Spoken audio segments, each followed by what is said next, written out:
Bismillahirrahmanirrahim. Alhamdulillah wassalatu wassalamu ala Rasulillah, amma ba'd. Hadirin dan hadirat rahimakumullah, Assalamualaikum warahmatullahi wabarakatuh.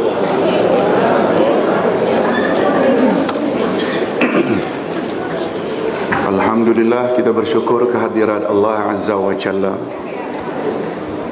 Berkat taufiknya kita dapat meneruskan lagi majlis ilmu kita dengan pembahasan Al-Asma'ul Husna siri yang kedua.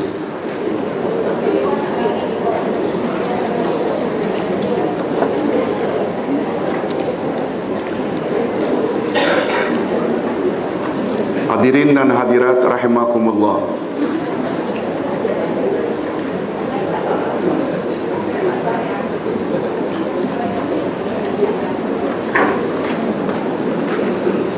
Al-Asma'ul Husna sangat tinggi nilainya.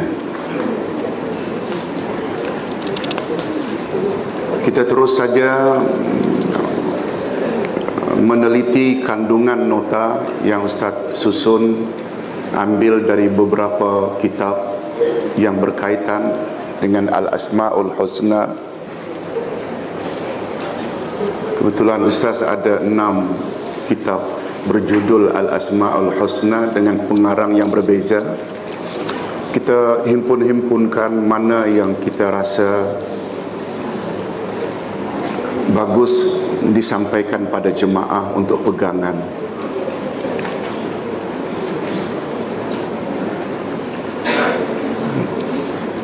Pada siri yang kedua ini kita ingin bahas kelebihan Al-Asma'ul Husna. Mungkin bagi yang belum dapat siri pertama, boleh minta pada rakan-rakan photostat untuk dibawa ke minggu hadapan. Bahawa yang pertama juga mustahak. Kelebihan Al-Asma'ul Husna, bagaimana pentingnya Al-Asma'ul Husna kita kuasai. Begini gambarannya kata para ulama akidah. Pengetahuan dan penguasaan seseorang tentang Asma'ul Husna yang mengandungi sifat-sifat yang maha agung bagi Allah sebenarnya adalah kehidupan yang hakiki. Hidup yang hakiki. Mereka bila faham dan menguasai Al-Asma'ul Husna, mereka di dunia ini akan dapat hidup yang hakiki. Tiada kelezatan dan keindahan yang boleh mengatasinya. Barang siapa yang luput dari kehidupan seperti ini, bermakna luputlah daripadanya segala bentuk kebaikan, walaupun dia memiliki segala kesenangan dan kemewahan di dunia yang sementara ini.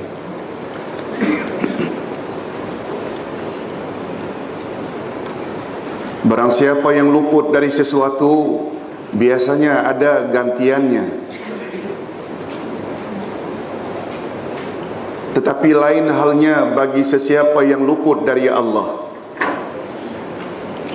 Lain halnya bagi orang yang luput dari menguasai dan mengenali Allah melalui Al-Asma'ul Husna. Itu maksudnya. Maka untuk itu tidak ada gantiannya buat selama-lamanya. Ini memberi gambaran mustahak tak menguasai Al-Asma'ul Husna. Mustahak sangat. Contoh, Namrud di zaman Nabi Ibrahim yang begitu berkuasa, kata Profesor Wahbah Az-Zuhaili, memerintah 400 tahun Namrud.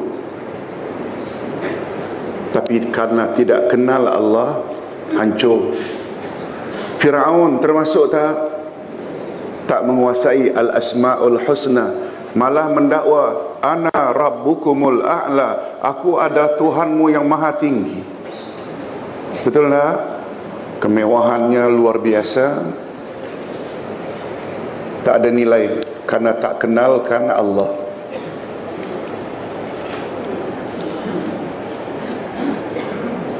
Oleh itu, sesiapa yang mengetahui Asma'ul Husna yang sempurna, maka pasti akan muncullah dari dirinya perasaan takut kepada Allah Azza wa Jalla. Ini yang mustahak.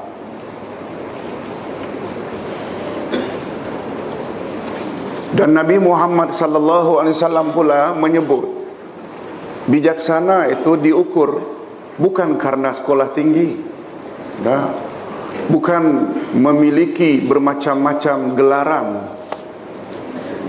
Tolong ikuti hadis Nabi, Ra'sul hikmah makhafatullah. Kemuncak bijaksananya seseorang sangat terletak sampai di mana rasa takutnya pada Allah. Ra'sun kepala maknanya asalnya. Ra'sul hikmah, klimaksnya bijaksana seseorang itu terletak pada makhafatullah, yaitu takut pada Allah. Nah, macam mana nak menghasilkan rasa takut pada Allah? Ayat ini menyebut, Allah berfirman, tolong ikuti surat Fatir ayat 28. A'udzu billahi minasyaitonir rajim. Innama yakhshallaha min ibadihil ulama.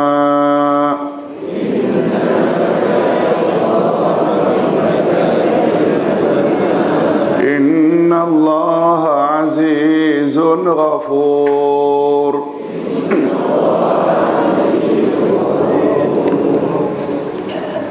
Sesungguhnya yang takut kepada Allah di antara hamba-hambanya hanyalah ulama.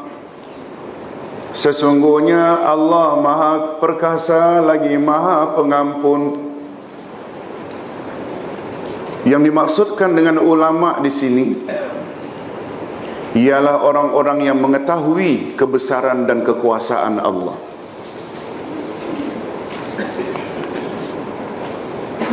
Tak semestinya mereka ahli agama. Apa yang kita pernah dengar, ada tak astronot yang balik dari luar angkasa masuk Islam? Ada tak penyanyi masuk Islam karena dia lihat perkara luar biasa di alam sana? Doktor dengan kajiannya apa yang ada di dalam perut, cara bekerjanya alat penghadam, akhirnya dia memeluk agama Islam. Ulama tak semestinya ahli agama. Abdullah ibnu Abbas radhiyallahu an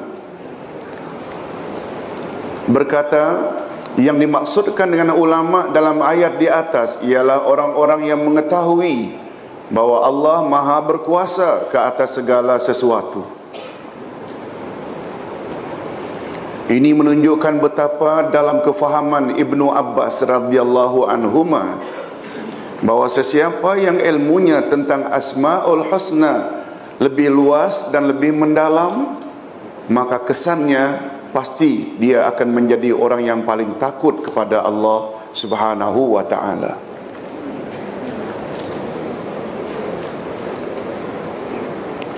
Hadirin dan hadirat, barangkali semua orang boleh kata atau mendakwa dia takut pada Allah.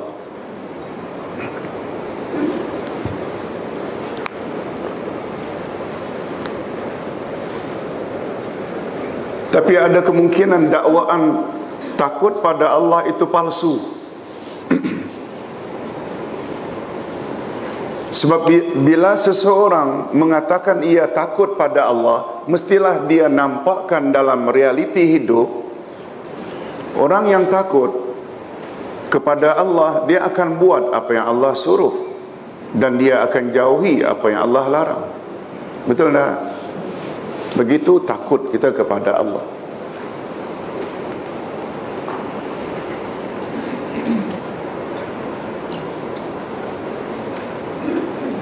Jadi orang yang paling takut atau orang yang paling tahu tentang Al-Asma'ul Husna akan memberi kesan kepada orang berkenaan, dia akan jadi orang yang paling takut pada Allah Azza wa Jalla.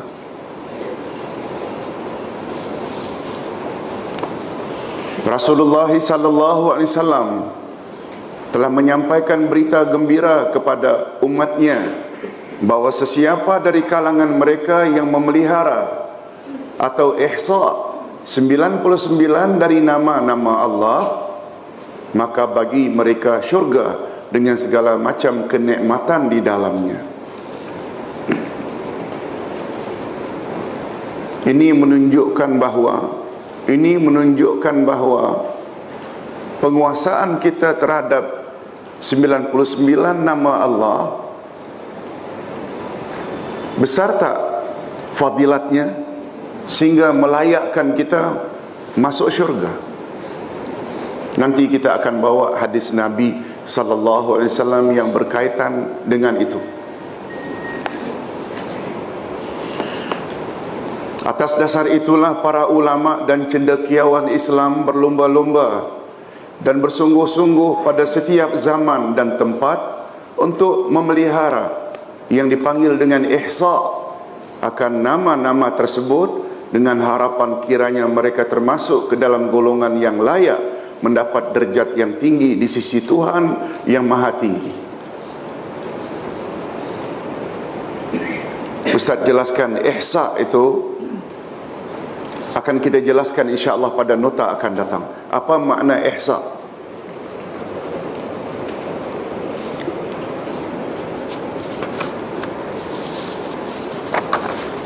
Nabi Muhammad sallallahu alaihi wasallam bersabda, tolong lihat, minta maaf, muka surat paling akhir.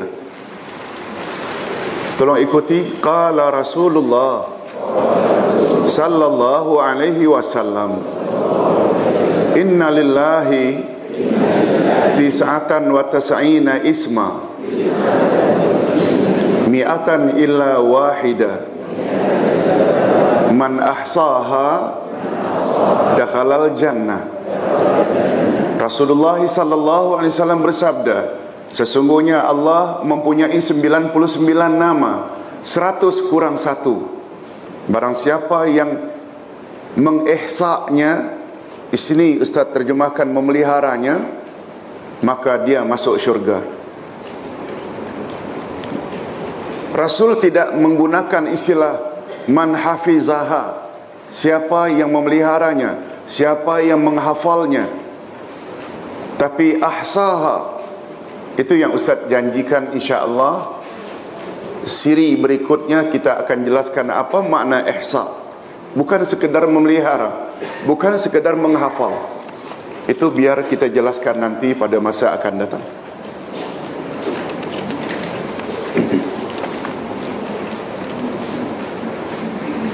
Hadirin dan hadirat, sedikit penjelasan tentang kelebihan Asma'ul Husna.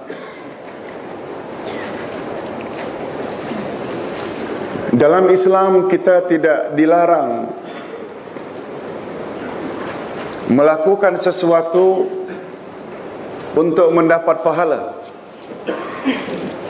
Ustaz ulang, bila motif kita beramal untuk mendapatkan fadilat, untuk mendapatkan pahala, supaya masuk syurga, boleh atau tidak? Jawabnya boleh. Itu yang betul.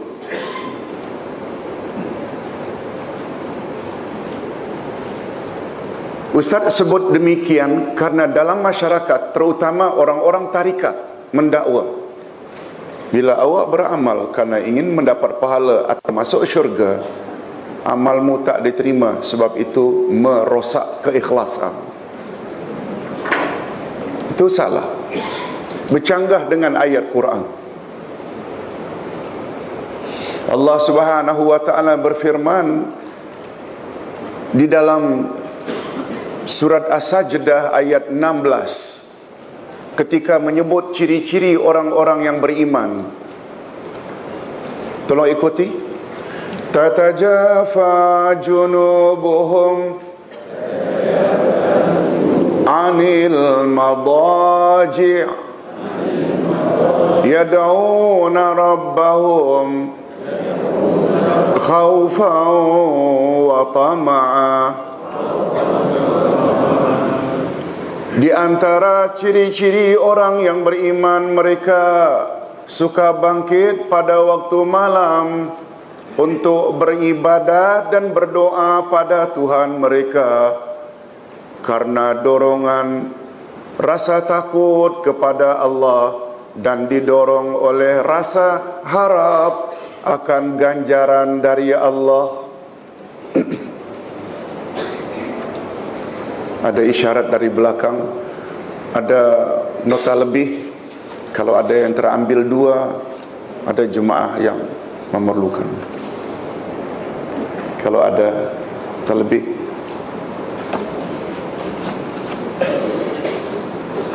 hadirin dan hadirat rahimakumullah. Ustaz ulang sekali lagi.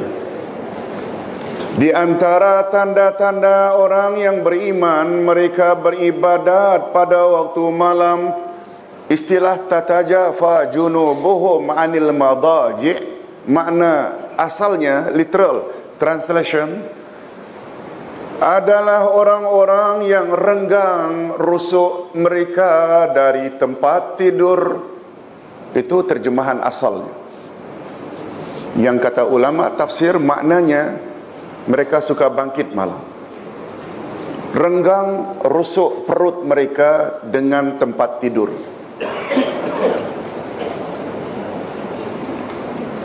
Suka bangkit malam, jadi tidurnya tidak sleep like log, tidur macam bala, letak jam 9 pagi baru bergerak. Nah, orang beriman tak macam itu. Dia terbangun saja jam 4:30 untuk tahajud. Itu maksudnya. Lalu dia bangun itu didorong oleh khaufan. Apa tadi khauf? Didorong oleh rasa takutnya. Tafsir rasa takut, takut murka Allah, takut azab Allah, takut ibadat tak diterima. Itu semua mengandung makna takut. Wa tama'a, dan juga didorong oleh rasa tamaknya. Hadirin dan hadirat, persepsi bahasa Melayu bila disebut tamak mesti negatif. Tak, bahasa Arab tidak. Itu sebabnya orang Arab membagi tamak terbagi dua. Tolong ikuti. Tamak mamduh, tamak mazmum. Tamak mamduh, tamak yang terpuji. Tamak mazmum, tamak yang tercela. Bila ingin mendapat sesuatu, asalkan banyak, tanpa mengira income-nya itu hasil haram ke syubhat ke, dia tak kisah. Yang penting dia dapat kepuasan sendiri. Contoh mudah, bila ada kenduri secara buffet, tuan rumah hanya undang 100 orang, tiba-tiba datang 150. Dia ambil makanan menggunung. Dia bukan kisah orang dapat ke tak dapat. Itu tamak, terpuji ke tercela. Dan tamak mamduh, terpuji. Seperti hadirin dan hadirat, pantang ada majlis ilmu, tidak hadir sahaja, itu dia tamak mamduh. Bila ingin mendapat berita, ada collection, oh dia walaupun berapa yang ada, walaupun sedikit, dia tidak dapat ganjaran untuk pembinaan masjid ke, untuk pembinaan apa saja demi kebaikan orang ramai. Itu tamak mazmum atau mamduh. Itu sebabnya sekali lagi tolong ikuti bunyi ayat. Tatajafa junubuhum anil madaji' yad'una rabbahum khawfan wa tama'a wa mimma razaqnahum yunfiqun. Di antara tanda-tanda orang yang beriman adalah orang yang renggang rusuk mereka dari tempat tidur, lalu mereka beribadat dan berdoa pada waktu malam, didorong oleh rasa takut dan tamak. Tamak di sini, tamak terpuji atau tercela? Terpuji, ingin mendapat ganjaran banyak dari Allah. Oleh sebab itu Ustaz ingin ulang sekali lagi apa yang Ustaz pernah sebut, karena cantiknya analisa ini. Kata Imam Al-Ghazali dan Imam An-Nawawi, motif kita beribadat ada 3. Bila kita beribadat ingin mendapat pahala, namanya ibadatut tujar, ibadat pedagang. Pedagang, peniaga, businessman, betul tak dalam otaknya untung saja? Bila kita beribadat didorong oleh rasa takut, itu namanya ibadatul abid, ibadat hamba abdi. Sebab hamba abdi, apa saja yang dia buat kan takut dimarahi majikan tuannya. Dan yang ketiga, bila motif pendorong kita beribadat karena ingin menyatakan rasa syukur, terima kasih pada Allah, namanya ibadatul ahrar, ibadat orang-orang merdeka. Dan yang paling menonjol pada Nabi Muhammad sallallahu alaihi wasallam, mendorong beliau banyak beribadat sampai bengkak-bengkak kaki dan tumit tuan karena lama qiyam. Ketika qiyamul lail didorong oleh rasa apa? Syukur. Itu sebabnya ketika istrinya Aisyah menegur, ya Rasulullah, bukankah tuan telah dijamin masuk syurga? Untuk apa tuan beribadat begitu panjang sehingga gemetar kaki tuan dan bengkak-bengkak tumit dan lutut tuan? Nabi hanya jawab singkat, tolong ikuti, afala akunu abdan syakura. Tak bolehkah aku jadi hamba Allah yang pandai bersyukur? Boleh tak kita simpulkan dari jawaban Nabi itu bahawa pendorong utama beliau beribadat banyak pada Allah karena ingin menyatakan rasa syukur. Itu sebabnya tolong padankan dengan analisa Imam Ibnul Qayyim rahimahullah.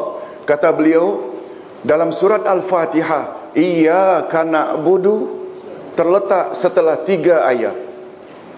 Alhamdulillahirabbil alamin, Ar-Rahmanir Rahim, Maliki yaumiddin, baru iyyaka na'budu wa iyyaka nasta'in. Hanya pada engkau kami beribadat.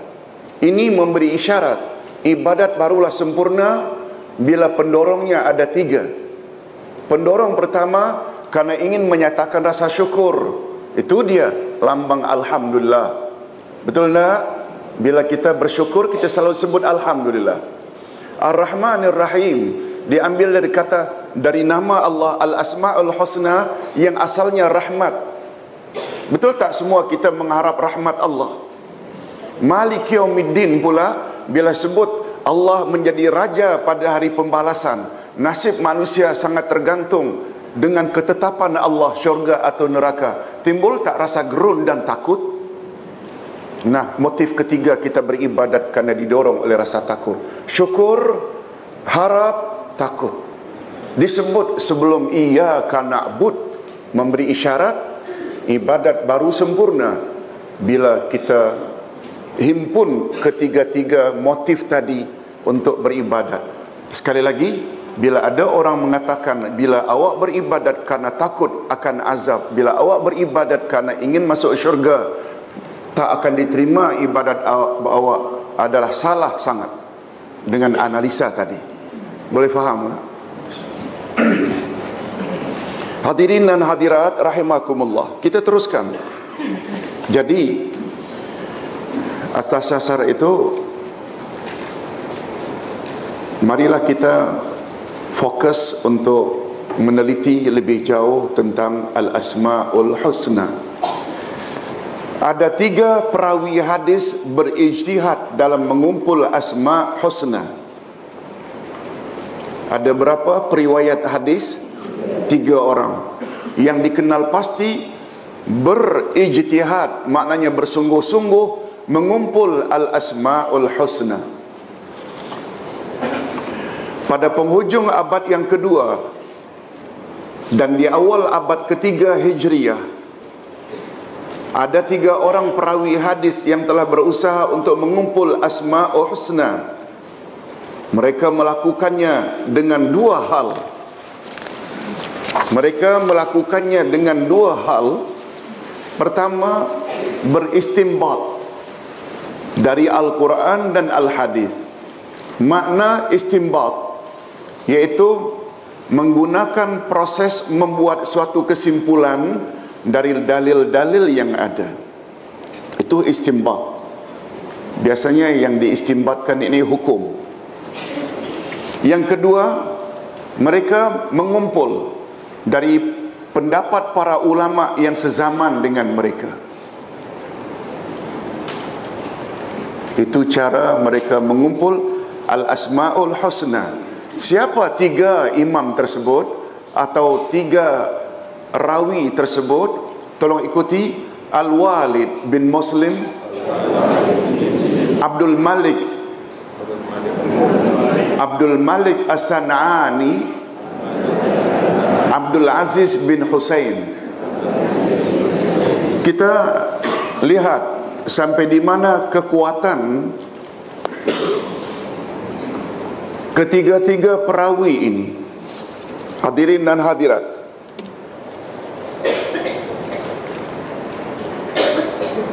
dalam Islam kita dibolehkan atau tidak menceritakan aib seseorang?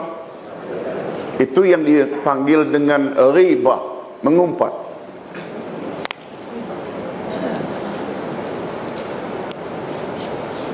Nabi Muhammad sallallahu alaihi wasallam bersabda, "Atadruna haqiqatal ghibah?" Tahukah kamu apa itu mengumpat? Sahabat tidak dapat jawab, kecuali hanya jawab, "Wallahu a'lam." Hanya Allah saja yang lebih tahu. Boleh tak Tuan beritahu kepada kami apa itu mengumpat? Lalu Nabi definisikan mengumpat. Tolong ikuti. Zikruka akhaka bima yakrah. Kamu menyebut tentang keaiban saudaramu yang lain yang jika dia dengar dia marah. A cerita pada B tentang C, yang apa A ceritakan pada B, C dengar, C marah. Lalu sahabat bertanya, bagaimana ya Rasulullah jika yang diceritakan itu sifat buruk itu memang ada pada si padanya? Lalu Nabi jawab, jika yang kau ceritakan keaibannya kepada seseorang yang keaiban itu memang ada padanya, itu yang namanya mengumpat. Tapi jika kau reka-rekakan tentangnya kepada orang lain yang sebenarnya sifat buruk itu tak ada padanya, itu namanya buhtan. Buhtan bahasa kita fitnah.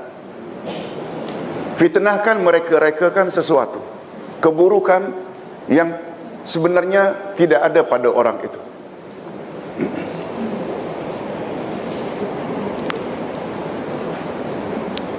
Jadi kesimpulannya,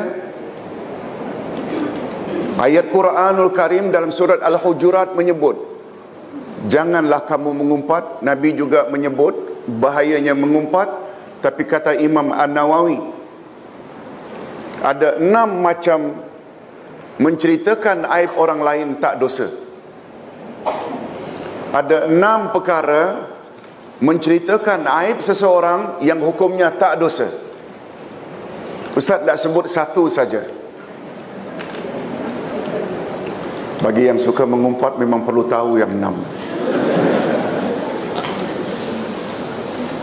Ustaz nak sebut satu saja. Menceritakan keaiban yang ada pada periwayat hadis. Periwayat-periwayat hadis Nabi, jika dia tidak kuat ingatan, jika dia pernah berbohong,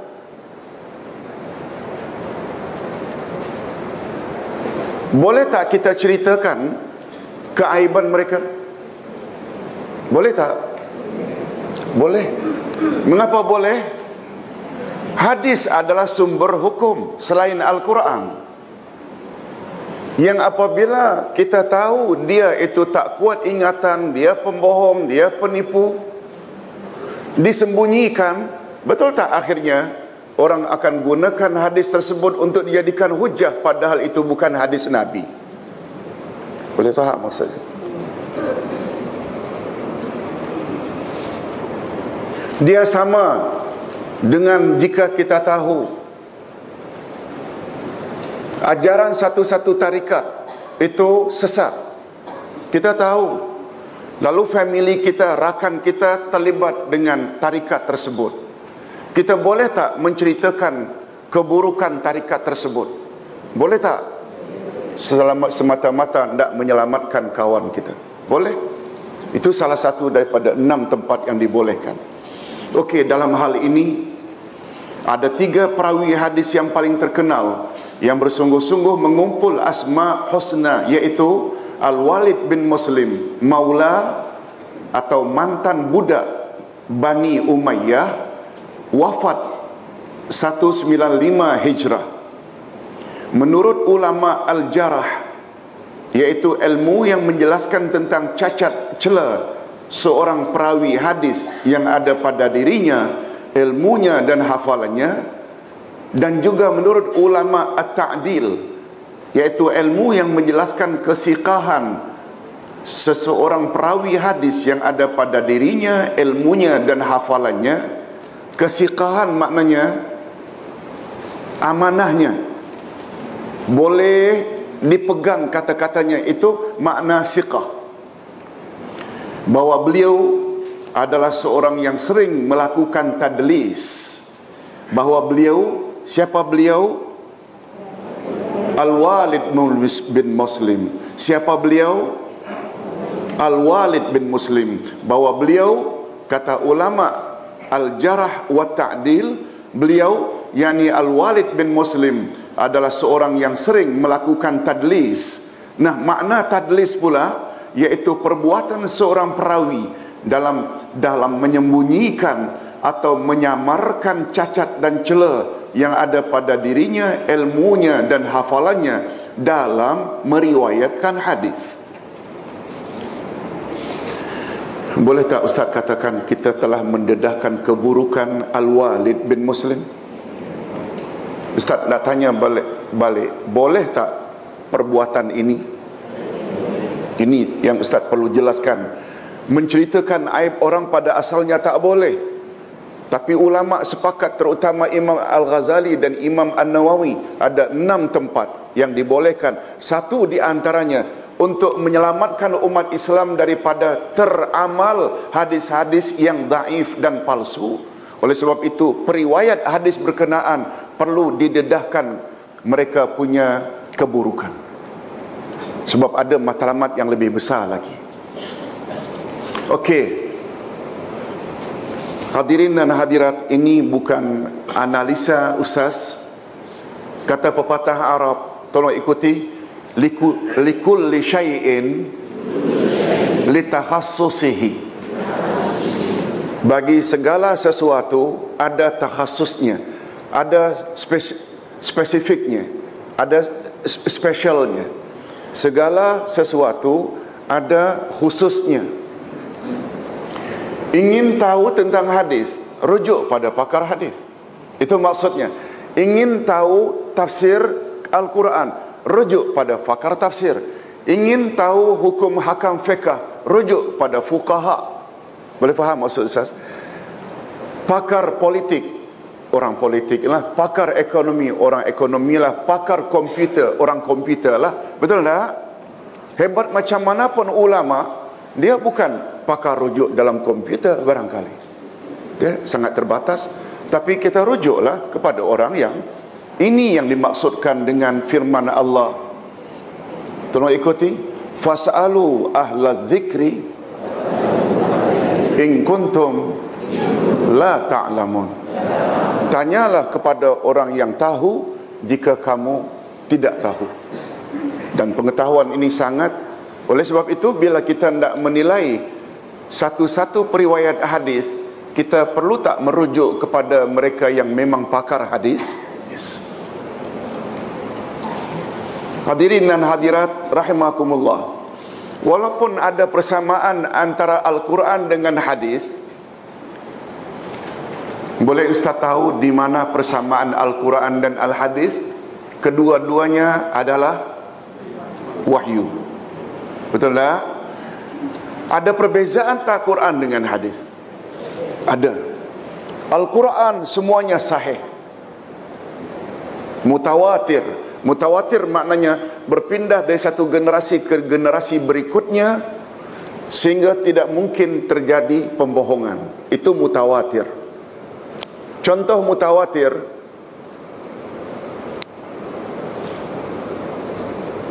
walaupun kita belum pernah pergi haji atau umrah, tapi kita tahu yang Kaabah itu ada di Mekah. Sebab semua jemaah haji memberitahu demikian. Bentuknya macam ini, bentuknya macam ini. Dan mustahil mereka jemaah haji sekian ribu juta itu bersepakat untuk berbohong. Itu makna mutawatir. Sedangkan hadis Nabi, semuanya betul ke?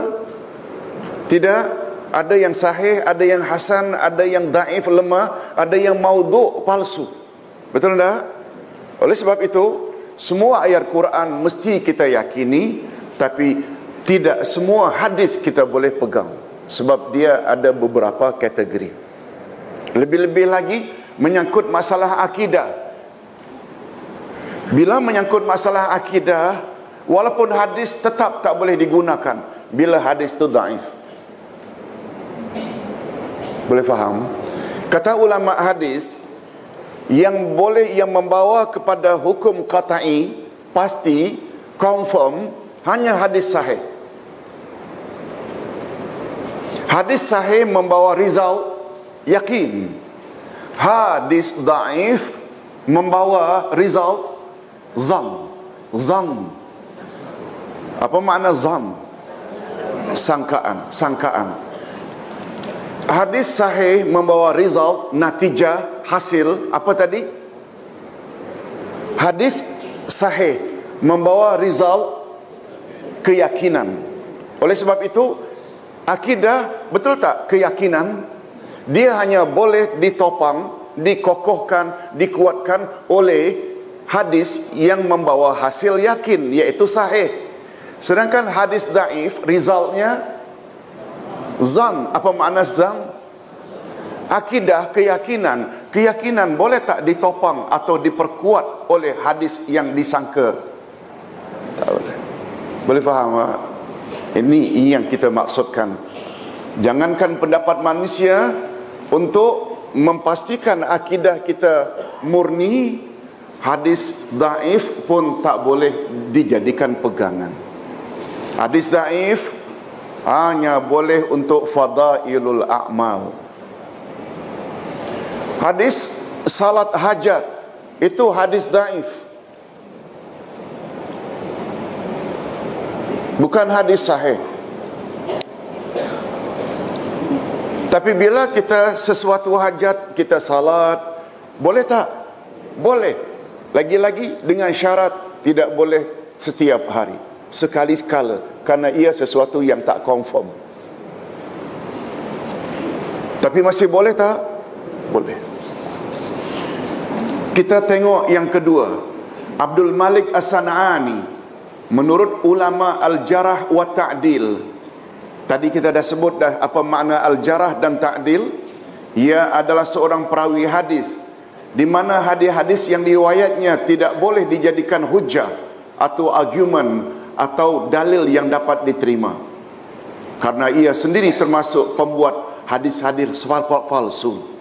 Ini boleh kita lihat di dalam kitab Al-Kashif karya Az-Zahabi jilid 2 muka surat 214. Yang ketiga, Abdul Aziz bin Al-Husain, ia dinilai lemah oleh ahli hadis karena hafalannya banyak yang hilang, sebagaimana disebut oleh Imam Muslim. Lihat Ad-Du'afa wal Matrukin, karya Imam Muslim jilid 2 muka surat 109. Kesimpulannya, ketiga-tiga periwayat hadis yang mengumpul Al-Asma'ul Husna yang 99 itu semuanya sahih atau daif? Daif. Apa hukum daif dalam hal akidah? Diambil ke ditolak? Ditolak. Hadirin dan hadirat rahimakumullah. Sekarang kita berpindah kepada pandangan ulama tentang perincian Asma'ul Husna. Perincian maksudnya, Al-Asma'ul Husna wujud tak? Wujud tak? Apa makna Al-Asma'ul Husna? Nama-nama Allah yang terbaik. Wujud. Tapi ditilannya, pecahannya Ar-Rahman, Ar-Rahim, Al-Wadud, Al-Aziz, Al-Jabbar. Nama-nama itu boleh tak kita reka-reka sahaja? Boleh? Tak boleh. Kita mesti rujuk kepada siapa dalam hal ini yang paling tahu tentang nama-nama Allah. Jangan lupa kaedah yang Ustaz pernah perkenalkan, kalau ingin selamat mempelajari nama-nama Allah, ingat selalu 3 kaedah. Kaedah pertama, Allah Maha Ghaib. Apa makna Al-Ghaib? Sesuatu yang wujud, yang mata kasar kita tak nampak. Termasuk tak malaikat di kiri kanan kita, kita yakin tak ianya wujud, tapi kita tak nampak? Termasuk ghaib tak? Kita percaya tak di padang mahsyar nanti amal kita akan ditimbang? Percaya. Cuma dia tak nampak. Kita percaya tak adanya jin? Bukan hanya malaikat di kiri kanan, di setiap kita ada karin tak? Hati-hati dia dengar. Tapi kita tak tahu bentuknya macam mana. Nah, setuju tak kalau Ustaz katakan bila disenaraikan semua yang gaib, Allah adalah Maha Gaib? Quran Allah Maha Gaib. Kita tak tahu apa namanya, kita juga tidak tahu macam mana sifatnya. Oleh sebab itu, cara yang paling tepat untuk mengenal Allah yang telah mencipta kita dan mengadakan segala keperluan kita adalah melalui Al-Asma'ul Husna. Kenali namanya dan sifat-sifatnya. Oleh sebab itu, kaedah kedua setelah Allah Maha Gaib, yang kedua apa? Yang paling tahu tentang diri dan nama Allah adalah Allah sendiri. Insan yang paling tahu tentang nama dan sifat Allah adalah Rasul-Rasul Allah. Karena Rasul beza tak dengan kita? Kita tak terima wahyu, Rasul terima wahyu. Oleh sebab itu, tentang Al-Asma'ul Husna, nama Allah satu demi satu, tak boleh direka-reka. Rujukannya mesti Quran dan sunnah Nabi sallallahu alaihi wasallam. Sebagaimana disebutkan sebelum ini bahawa penentuan Asma' Husna adalah tauqifiyah, yakni wajib berpandukan dalil-dalil qat'i dan sahih. Qat'i maknanya confirm, putus. Sahih, ya maknanya sahih, tidak lemah. Apakah dari Al-Quran atau hadis-hadis yang sahih, tanpa penambahan dan pengurangan. Akal manusia semata-mata tidak boleh mengetahui dan mengenali nama-nama Allah yang layak lagi bagi keagungannya.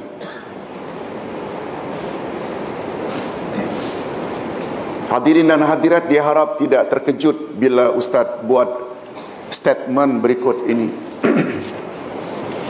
Tapi sangat disayangkan, sungguh banyak dari kalangan umat Islam hari ini di timur dan di barat berpegang teguh dengan Asma' Husna, nama-nama Allah yang sebahagian daripadanya tidak sabit datang dari sisi Allah Azza wa Jalla dan bukan pula dari Rasulullah sallallahu alaihi wasallam. Tidak sabit. Apa makna tidak sabit? Tidak sahih datang dari Rasulullah. Kebanyakan umat Islam hari ini berpegang dengan asma husna yang tersebar luas tanpa dalil yang sarih. Sahih lain ya, sarih lain. Sarih itu nyata. Sebagaimana kata ulama fiqh, talak ada dua. Talak sarih, talak kinayah. Talak sarih menggunakan lafaz yang nyata. Aku talakkan engkau, aku ceraikan engkau, aku pisahkan engkau. Atau menggunakan bahasa-bahasa asing yang itu terjemahannya. Divorce. Betul tak? Dia membawa makna yang memang ke situ. Tak perlu kepada niat. Sebut saja jatuh. Satu lagi namanya talak kinayah. Kinayah maknanya sindiran. Baliklah kamu ke rumah ibu bapakmu, kata suami yang sedang marah. Itu kiasan.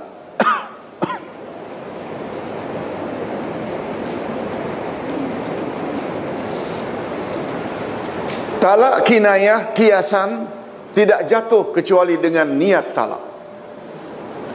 Kalau dia tak niat, tak jatuh. Bila dia niat cerai, jatuh.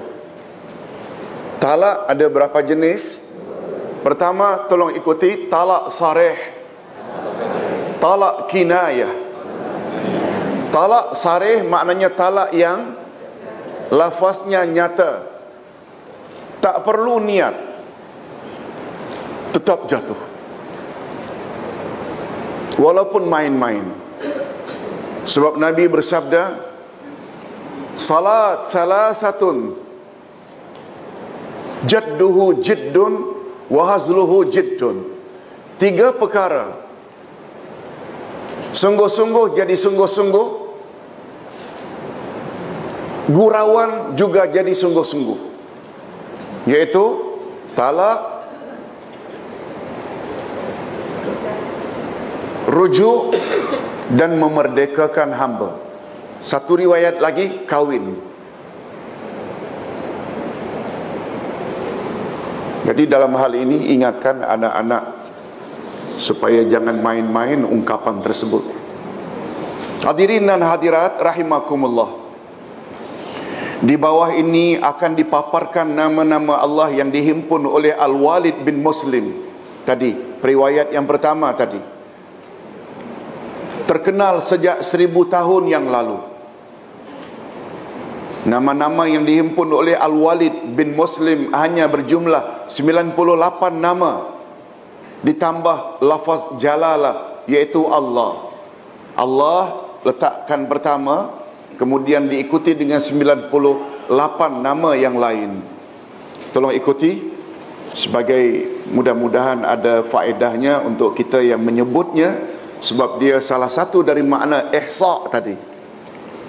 Ar-Rahmanu, Ar-Rahim, Al-Malik, Al-Quddus, As-Salamul Mu'min, Al-Muhaimin, Al-Azizul Jabbar, Al-Mutakabbir, Al-Khaliqul Bari'ul Musawwir,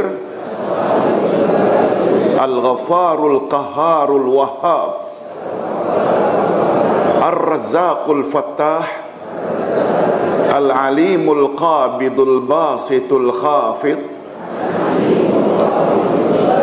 Al-Khafidul Rafi', Al-Mu'izzul Mudhil, As-Sami'ul Basir, Al-Hakamul Adlu, Al-Latiful Khabir, Al-Halimul Azim, Al-Ghafurul Syakur, Al-Aliyul Kabir, Al-Hafizul Muqit, Al-Hasibul Jalilul Karim, Ar-Raqibul Mujibul Wasi',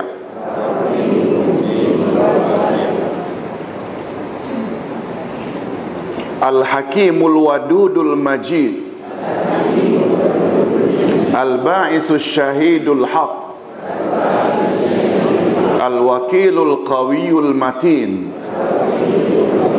Al-Waliyul Hamidul Muhsi, Al-Mubdi'ul Mu'id, Al-Muhyil Mumit, Al-Hayyul Qayyum, Al-Wajidul Majid, Al-Wahidul Samadul Qadirul Muqtadir, Al-Muqaddimul Muakhir, Al-Awwalul Akhir, Al-Zahirul Batin, Al-Wali Al-Muta'ali, Al-Birrut Tawwab, Al-Muntaqimul Afu, Ar-Rauf, Malikul Mulk, Dzul Jalali wal Ikram, Al-Muqsitul Jami', Al-Ghaniyul Mughni, Al-Mani'ud Dar, Ad-Darun Nafi', An-Nurul Hadi, Al-Badi'ul Baqi, Al-Warithur Rasyidus Sabur. Demikianlah 98 nama ditambah dengan Allah menjadi 99. Ini semua nama-nama Allah yang dihimpun oleh Al-Walid bin Muslim. Coba dengar komen Imam Ibn Taymiyah. Ibn Taymiyah berkata, tidak ada hadis sahih yang menerangkan urutan 99 nama-nama Allah ini. Tak ada. Adapun yang masyhur di kalangan manusia tentang urutan ini adalah hadis riwayat At-Tirmizi, di mana perawinya Al-Walid bin Muslim di atas meriwayatkan dari Syuaib bin Abu Hamzah. Ulama ahli hadis mengatakan bahawa tambahan yang berupa urutan 99 tersebut adalah hasil pengumpulan Al-Walid bin Muslim dari gurunya yang ahli hadis.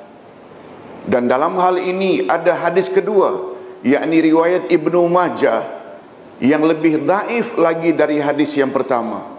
Dan mengenai urutan 99 nama Allah ini telah diriwayatkan juga oleh hadis-hadis yang lain selain dua riwayat di atas, yakni At-Tirmizi dan Ibnu Majah. Tetapi semuanya merupakan hasil himpunan dari sebahagian ulama salaf.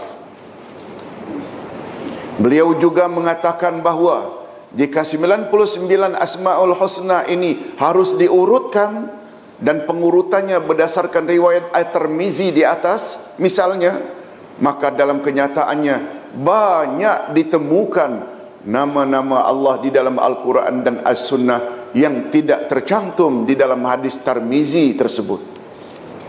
Padahal kita tadi dah sebut nama Allah yang paling utama apa yang ada dalam Quran. Betul tak? Ini beliau bawa bukti di antara nama-nama yang selalu sebut oleh Nabi dalam hadis dan disebut oleh Allah dalam Al-Quran, tak disebut di dalam urutan 99 tadi. Imam Ibn Taymiyah membuat contoh. Contohnya nama Ar-Rabb. Tolong ikuti. Al-Mannan, Al-Witru, At-Tayyibu, As-Subbuh, Asy-Syafi. Ar-Rabb maknanya yang maha pencipta, maha menunjuki, maha memiliki, maha mengurus, maha memelihara, maha mendidik. Nama ini tidak terdapat di dalam riwayat At-Tirmizi. Padahal doa-doa yang maksur datang dari Nabi sungguh banyak menggunakan nama Rabb ini. Betul tak? Nabi ketika kita mengajar, kita berdoa kan selalu diawali dengan Rabbana, oh Tuhan kami. Tak ada di dalam urutan 99 ini.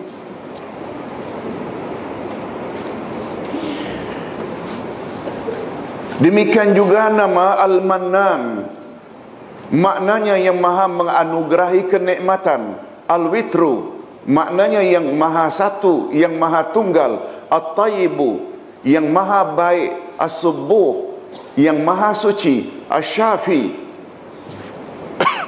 yang maha menyembuhkan. Padahal semua nama ini terdapat di dalam hadis-hadis yang sahih belaka.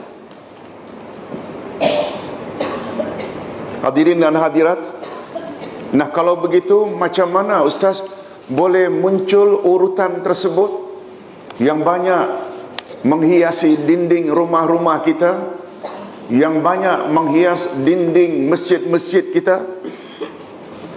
Nama-nama Allah yang dihafal oleh orang banyak bukanlah bersumber dari nas atau dalil hadis-hadis Nabi. Nama-nama Allah tersebut sebenarnya hanya suatu yang diletakkan dan dihimpunkan di dalam hadis Nabi sallallahu alaihi wasallam, dan dalam istilah ahli hadis, amalan seperti ini dipanggil mudrajah. Tolong ulang. Mudrajah, yakni sesuatu yang di luar hadis Nabi lalu dimasukkan ke dalam hadis Nabi. Yang bukan hadis masuk dalam hadis. Ini suatu pencemaran. Ibu-ibu dan bapa sekalian, Ustaz harap kita dengan pendedahan ini jangan confuse ya. Ustaz tak kata semua tak betul. Tak. Ustaz hanya kata bilangan 99 yang dikenal itu bukan dari hadis yang sahih. Itu sahaja. Bukan tak menolak, bukan. Bukan tak membuat para jemaah jadi confused, bukan. Bila kita tahu itu bukan dari hadis Nabi, tak bolehlah kita nisbahkan, bangsakan itu Nabi cakap. Betul tak? Itu sahaja. Coba perhatikan selanjutnya. Sedangkan hadis Nabi itu sendiri hanyalah terbatas pada ungkapan seperti di bawah ini. Kita ulang sekali lagi. Qala Rasulullah sallallahu alaihi wasallam, Inna lillahi tis'atan wa tis'ina isma mi'atan illa wahida man ahsaha dakhalal jannah. Rasulullah sallallahu alaihi wasallam bersabda, sesungguhnya Allah mempunyai 99 nama, 100 kurang 1. Barang siapa yang ihsa'nya atau memeliharanya, maka dia masuk syurga. Hadis riwayat Imam Bukhari dan hadis riwayat Imam Muslim. Maknanya hadis ini kuat tak? Tanpa menyebut perinciannya. Kenyataan di atas ini pasti akan terasa asing bagi orang awam seperti kita, sebab mereka sudah begitu terbiasa dengan perincian asma husna yang sedia ada dalam masyarakat secara turun-temurun yang mereka warisi dari ulama terdahulu. Namun sikap demikian tidak demikian bagi para ulama, khasnya ulama ahli hadis. Hadirin dan hadirat, betul tak kita belajar ini karena kita ingin memperbaiki agama kita dari masa ke semasa? Betul tak? Betul tak kita tujuan belajar ini agar lebih dekat dengan kehendak Quran dan sunnah Nabi yang sahih? Oleh sebab itu, jangan kita rasa tak selesa dengan pendedahan ini. Nanti Ustaz akan sebut apa motif pendedahan ini. Ibnu Hajar berkata, ini seorang pakar hadis, yang pasti urutan 99 nama-nama Allah itu adalah tambahan yang dimasukkan oleh perawi-perawi ke dalam hadis Nabi. Ini statement ulama hadis. Al-Amir As-San'ani berkata, ulama ahli hadis telah bersepakat bahawa urutan nama-nama Allah itu adalah sesuatu yang bukan hadis, tetapi dimasukkan oleh perawi-perawi di dalam hadis Nabi, yang disebut dengan mudrajah. Apa tadi? Mudrajah. Lebih dari 1000 tahun asma husna dengan urutan seperti ini dihafal manusia, disenandungkan oleh setiap umat Islam, ditulis di dinding-dinding setiap masjid. Dah lebih 1000 tahun.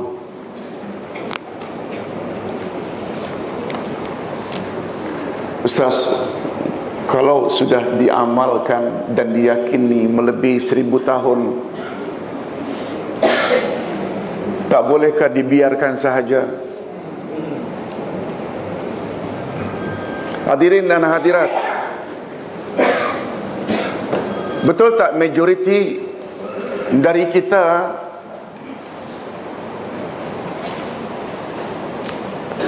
Baru dengar statement ini. Betul tak? Bila ada sesuatu dalam hal agama yang kita baru dengar, jangan kita lekas menolak. Walaupun umur kita dah 70 tahun, 60 tahun, 50 tahun, setuju tak kalau Ustaz buat statement begini? Banyak macam mana pun ilmu agama yang telah kita timba, namun ilmu agama yang kita belum tahu lebih banyak dari yang sudah kita tahu. Betul tak? Banyak macam mana pun, namun yang kita belum tahu lebih banyak. Ini antara lain.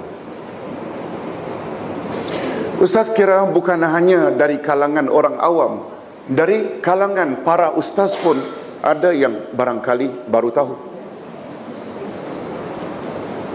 Itu sebabnya kita perlu banyak membaca.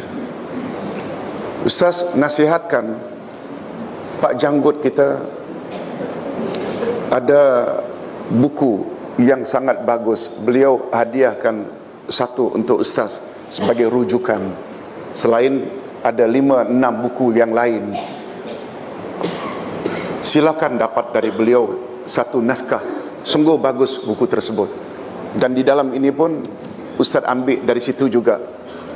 Cuma buku tebal untuk dibaca sendiri, barangkali kita susah memahaminya. Itu sebabnya Ustaz gunakan bahasa mudah dan ambil mana yang terpenting. Kalau kita nak beli lebih luas lagi, silakan. Ustaz tengok ada beliau jual. Hadirin dan hadirat, tujuan pendedahan ini, ini dia. Ustaz rasa perlu supaya orang jangan salah faham. Pendedahan di atas tidak sekali-kali bertujuan untuk memecah belahkan masyarakat atau membuat mereka confused atau bercelaru dalam memahami akidah. Khasnya asma husna, tetapi lebih kepada nasihat dan karena dorongan berikut. Pertama sekali Ustaz teringat, watawasau bil haq. Kita perlu tak memenuhi berpesan-pesan dengan kebenaran? Perlu tak? Ustaz kata di sini, sikap ini perlu ada pada setiap insan agar terhindar dari kerugian. Tolong ikuti. Innal insana lafi khusr illa alladhina amanu wa amilus salihat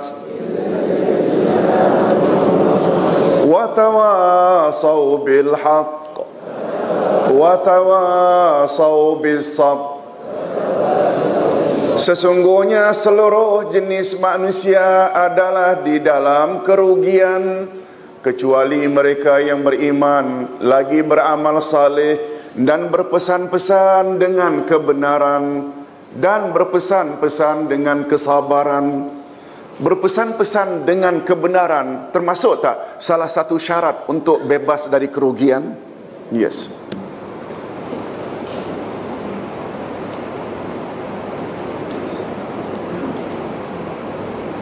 Walaupun Ustaz dah tahu, Ustaz masih rugi bila Ustaz tak sampaikan apa yang Ustaz tahu. Mudah-mudahan dengan demikian jemaah juga akhirnya tahu, dan kita di bawah kita pula banyak orang-orang yang kita perlu bimbing, sampaikan pada anak-anak, pada kaum keluarga. Tidak mustahil kita akan dikatakan, dah 1000 tahun nenek moyang kita amalkan, awak pula nak merubah. Akan ada itu. Di situ perlunya watawasau bisabri. Dan tak mustahil orang akan kata kita sesat. Bersedialah untuk dikatakan sesat. Dapat faham? Ustaz kena sebut prinsip Ustaz. Ustaz kira prinsip ni boleh diterima? Boleh tak?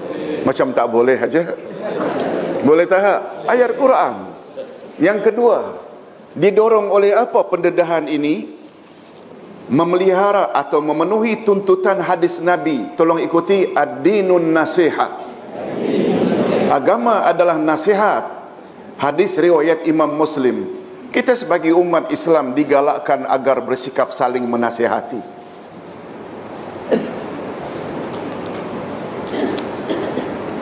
Cuma kena ingat, orang Arab bila sebut nasihat,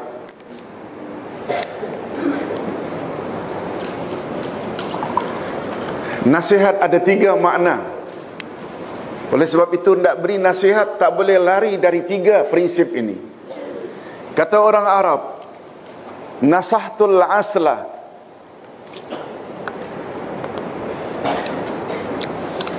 al-asla hani, madu. Nasahtul asla, saya menapis madu. Madu yang masih lagi bercampur dengan sarangnya, sampah sarap, ditapis. Nasahtul asla, saya menapis. Jadi nasihat maknanya menapis. Itu sebabnya bila memberi nasihat, bahasanya kena ditapis. Jangan sembrono. Oh, kamu sesat pakai ini. Nah. Cakap baik-baik. Kena tapis, itu maknanya. Nasahtus sauba, aku tampal kain yang koyak. Aku jahit kain. Dulu kain pelekat kan tanpa berjahit, dulu yang dari India, cap gajah. Cap gajah kan? Ya gajah Pak ya.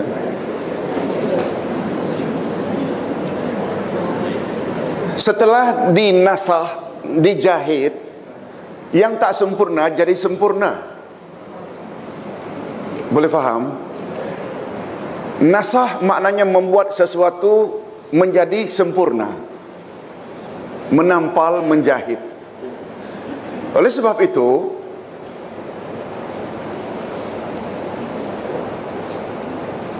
nasihat hendaklah usaha untuk menyempurnakan, bukan merosak.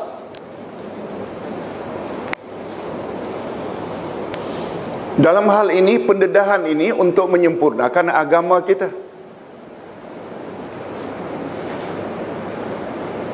Oleh sebab itu, hati-hati. Kalau anak mengadu, mak, suami saya sekarang sudah ada perempuan lain, mak. Apa nasihat, mak? Mak nasihat, kau pergi ke Bomo, nak. Engkau ambil itu sapu tangannya yang sudah dia pakai, atau baju dalamnya, atau celana dalamnya. Ambil, nak. Kau perah airnya, kau ini. Ini bukan nasihat, kan mencelakakan anak. Kau sudah buat syirik. Mak gunakan, mak nasihatkan, bukan nasihat. Sebab bukan membawa kebaikan bagi anak. Yang terakhir, nasihat dengan makna ikhlas. Itu sebabnya ada istilah taubat nasuha. Itu sebabnya bila kita memberi nasihat, kena ikhlas.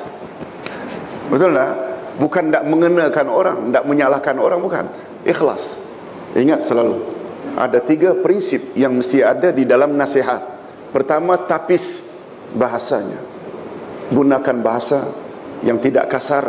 Yang kedua, nasihat membawa faedah kepada orang yang dinasihati. Yang ketiga, kita nasihat hendaklah dengan hati yang ikhlas. Orang terima tak terima itu bab lain. Yang ketiga, kita dituntut agar senantiasa memperbaiki agama yang kita anuti dari masa ke masa sebelum akhir hayat. Lebih-lebih yang berkaitan dengan akidah, pembahasan asma'ul husna termasuk perkara yang paling utama dalam akidah, ilmu akidah. Betul tak? Dulu Ustaz ada sebut pada awal tahun, bila hari ini sama dengan hari semalam, awak masih rugi.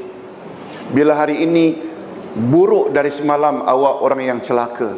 Kalau ingin hari ini awak menjadi orang yang beruntung, mesti usahakan hari ini lebih baik dari semalam. Tahun ini 2012 hendaklah menjadi tahun yang lebih baik berbanding 2011. Perkara apa yang kita perlu beri keutamaan untuk kita perbaiki? Agama kita. ad-din, agama kita. Betul tak Asmaul Husna ini dia adalah perkara yang paling utama dalam agama? Pernah dengar tak kata-kata ulama tauhid? Awwaluddin ma'rifatullah. Awal-awal agama mengenal Allah. Boleh tak mengenal Allah tanpa mengetahui al-Asmaul Husna? Mustahil. Itu sebabnya tadi awal-awal disebut fadilat Asmaul Husna. Bila kita dapat menguasai, bermakna kita mendapat kehidupan yang hakiki. Yang terakhir, belum. Yang keempat, kita dituntut agar saling bertolong-tolongan. Al-Maidah ayat 2, tolong ikuti. Wa ta'awanu 'alal birri wat taqwa. Dan bertolong-tolonglah kamu dalam menjalankan kebajikan dan takwa. Jadi pendedahan ini ni termasuk tak dalam bab saling tolong menolong? Yes. Dan terakhir, jangan lupa yang terakhir ini juga mustahak. Dalam siri pelajaran Asma Husna ini, penulis yakni ustaz sendiri akan berusaha untuk mengumpul pandangan ulama mu'tabar melalui kitab-kitab mereka masing-masing, bukan pandangan peribadi penulis, bukan. Karena majoriti kitab-kitab rujukan itu dalam bahasa Arab dan ustaz ada sedikit kemampuan untuk menterjemahkannya. Itu saja. Bukan pandangan ustaz. Ustaz akan himpun dari kitab-kitab yang ustaz baca. Semoga pendedahan ini berguna untuk kita dan Allah memberi taufik kepada kita semua. Amin ya rabbal alamin. Hadirin dan hadirat, kita rehat sejenak. Kita masuk jam 11 insya-Allah. Subhanakallahumma wa bihamdik asyhadu an la ilaha illa anta astaghfiruka wa atubu ilaik. Assalamualaikum warahmatullahi wabarakatuh.